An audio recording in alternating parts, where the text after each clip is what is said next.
आज हम इतना खुले दिल से कह रहे हैं कि आपने रिक्वेस्ट किया, सारा सदन सबने कहा कि इस बिल पे और भी चर्चा होना चाहिए, स्क्रूटनी होना चाहिए। क्यों नहीं? हम इसके लिए भागने वाला नहीं है, क्योंकि इसमें हमारा मंशा साफ है, हमारा कदम साफ है। किस चीज से डरना है? किसी भी कमेटी में जाके इसको स्क्रूटनी करना है, हम स्वागत करते हैं सर, इसमें पीछे हटने का सवाल नहीं है। जब हम छुप के कोई गलत काम करता है तब भागते हैं, हम भागने वाला नहीं है। इसलिए अगर किसी कमेटी में जाना है, हम सर अपने सरकार की ओर से हम पक्ष रखना चाहते हैं कि ज्वाइंट पार्लियामेंट्री कमेटी गठन करके इस बिल को रेफर किया जाए और फिर ऑल पार्टी अपने संख्या के हिसाब से वहां पे विस्तार से चर्चा करें और स्टेक होल्डर से बुला करके जो भी सुनना है आप इस कमेटी को अधिकृत रूप से यहाँ से आप पास कर दीजिए। और भविष्य में हम खुले मन से इस तरह का आपका सजेशन हम जरूर सुनेंगे, लेकिन देश के लिए जो सही है हम जरूर करेंगे।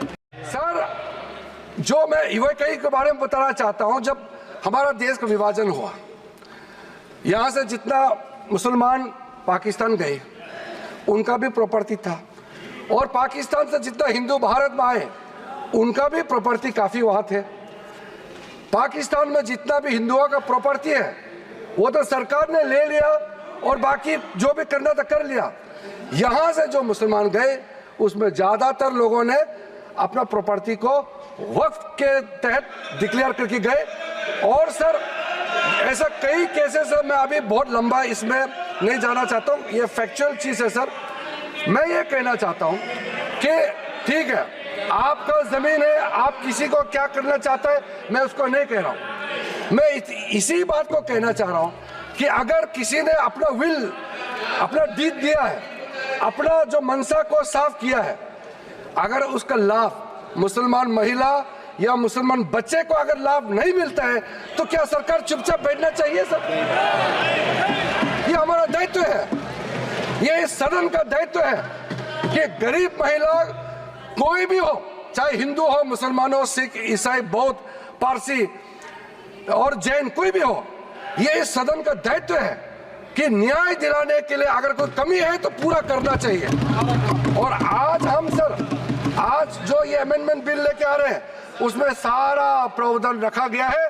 उसमें एक मैटर मैं बोलना चाहता हूं, लॉ ऑफ लिमिटेशन में क्या कहते हैं सर, इसमें ऐसा प्रावधान था जिसको हम हटा रहे हैं आज के इस अमेंडमेंट के जरिए।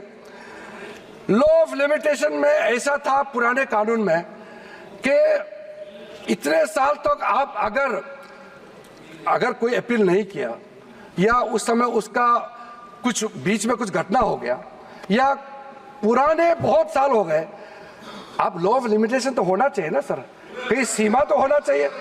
लेकिन इन्होंने ऐसा किया कि मान लो कोई खड़ा होकर कहेगा कि 500 साल पहले मेरा बाप दादा का इस जगह में कोई कार्यक्रम चलता था, नमाज पढ़ा था या किसी ने कुछ किया है, सिर्फ एक बात बताने पर पूरा वो जगह को वक्फ प्रॉपर्टी डिक्लेयर किया जाता था। ऐसा नहीं कर सकते।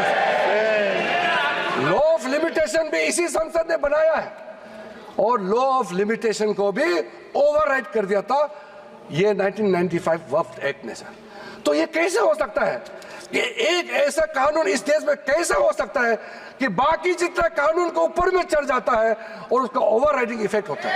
ऐसा हो नहीं सकता। हम कैसे एक्सेप्ट किया है इतने सालों तक? तो ये सर एक अच्छा समय है, जो गलती किया है, ठीक है, इंसान से गलती हो जाते हैं और पार्टियों ने भी गलती किया होगा, कांग्रेस पार्टी ने, बाकी पार्टी ने। आज सुधरने का समय है, तो हम सुधर ला रहे हैं। गलतियां हुई हैं, लेकिन जो सुधरते समय कम से कम आप विरोध ना करें सर। और sir section 108 special provision under UAE property act 1950, उसको सर हम लोग हटा रहे हैं, क्योंकि ऐसा सेक्शन हमारा देश का किसी कानून में, किसी भी स्टैट्यूट बुक में नहीं रहना चाहिए सर। उसके बाद सर उसके बाद मैं कुछ ऐसा इश्यूज पे जाना चाहता हूं जिससे हमारे सारे सदन को सुन करके उनको कन्विंस होगा सर। सर आप सर इनको थोड़ा चुप करें, बीच बीच में इस तरह का कहना, सीनियर मेंबर है सर। अब हम सर बड़ा विषय पे जाना चाहता हूं सर। ये हमने जो कंसल्टेशन का प्रोसेस किया है, मैं पुराने दिनों के बारे में नहीं कह रहा हूं, 2014 के बाद कितने लोगों से, हजारों लाखों लोगों से, या तो मंत्रालय की ओर से जाके उनके साथ कंसल्टेशन किया, या वो रिप्रेजेंटेशन लेकर के मंत्रालय में आए और उनके बात को हमने सुना है सर।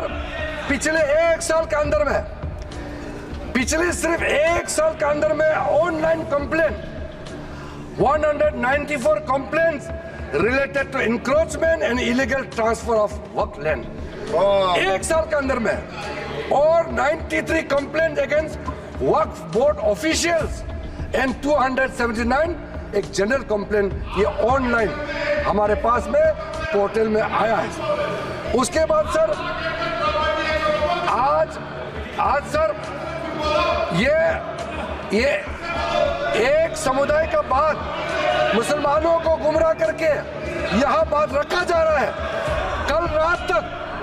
कल देर रात तक मेरे पास में मुसलमानों का डेलीगेशन आते रहा और हमसे पहले भी कितने लोग मिले हैं, और इसको आप ये सोचते हैं कि क्या सर ये क्या बोहराज कम्युनिटी का संख्या कम है, इसके लिए ये महत्व नहीं देंगे क्या सर? अहमदिया ये कम संख्या है, इसलिए क्या उनका सोच, उनका प्रॉब्लम्स का नजरअंदाज करेंगे सर? आगा खानी संख्या कम है, क्या उसके बात को नहीं सुना जाना चाहिए सर? एक कम्युनिटी डोमिनेशन करके अगर छोटे छोटे लोगों को कुचल देंगे तो फिर हम इस सदन में बैठ करके हम न्याय कैसे दे सकते हैं? इसलिए ये एक तरफा आवाज उठा करके पूरा मुसलमान के नाम से ये लोग एक तरफा, ये कुछ चंद लोगों का आवाज यहाँ आज बुलंद कर रहे हैं इस सदन में सर।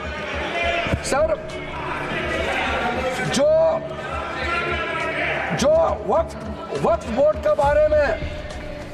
के बारे में कई लोगों ने जिक्र किया है, लेकिन प्राइवेटली इसमें भी कई ऐसा नेता है जो मुझे आके कहा है कि देश में जितना स्टेट वक्फ बोर्ड है सब माफिया लोगों ने कब्जा कर लिया है।